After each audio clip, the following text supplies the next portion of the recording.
Why in the world should content marketers care about SEO? Well, I have one slide that I think explains this. So are you guys familiar with a tool called SimilarWeb? SimilarWeb, it's one of my favorite tools. They have a panel of about 30 million folks who they track all the activity that they do online. So they have it through mobile devices and through desktop, laptops and all that. And you can see there, these are the channels that on average sent traffic to websites. So 30 million, pretty much a big enough sample set to where we can draw some conclusions from this. Direct, by the way, a ton of that includes homepage loads. So that's going to be overrepresented because people go to their homepage every time they load up their browser. But everything else, like that, look at search, my God. Search is huge. Social is the fastest growing one, but it's still less than a fifth of the overall traffic that search sends. So when you see all these stats like Facebook is overtaking Google, yes, if you're BuzzFeed. Yes, if you're BuzzFeed. If you're not BuzzFeed, probably not. Plumbing website? No. Cleveland taxi service? No. Search. This presentation is not about how to get links. Like, I know links are very important for SEO, yes, but there's tons and tons of great ways to get links, and there's so many sessions at this conference that will show you how to get links, right? How to do all of that stuff in order to get these links. So let's instead dive into something weird and different that I think fits a lot with the content that we need to create. And that is, do you guys remember back in the day, so probably most of you have done SEO in this room, right? When we only had one job, right? Like as an SEO, you basically had one job. And that was, you make these like perfectly optimized pages, right? You get your keywords in there exactly right. And the folks at Google, this is building 43, right, in Google, where the search quality team and web spam teams work. And they kind of determined what was going to go in the algorithm. So these folks decided links matter more than content. Like what you say about yourself, well, maybe we'll take that into consideration. But what other people say about you, right, the link side of things, that really, really matters. And as a result of this, go from 1997 to 2007, we essentially had this world of link spam, like huge amounts of spam all over the web.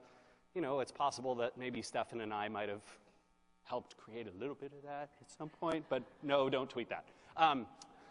The Wi-Fi's down, right? Someone bring the Wi-Fi down real quick. Just even in 2012, Will Reynolds, who's a awesome SEO based in Philadelphia, wrote this post that I think resonated across the SEO world, and it was called "How Google Makes Liars Out of the Good Guys in SEO."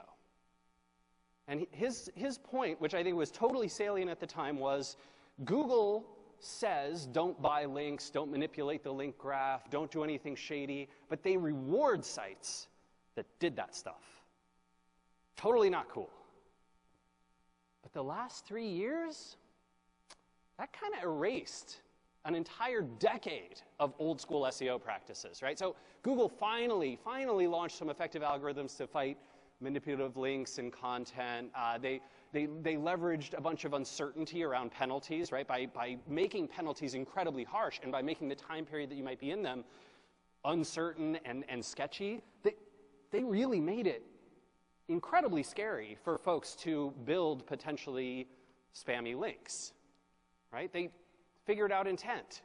So if I'm searching for best beef in Seattle, they know, well, he probably doesn't just mean sites that have the word beef on them, and so they'll return butcher shops and a carnivore's guide and specialty shops.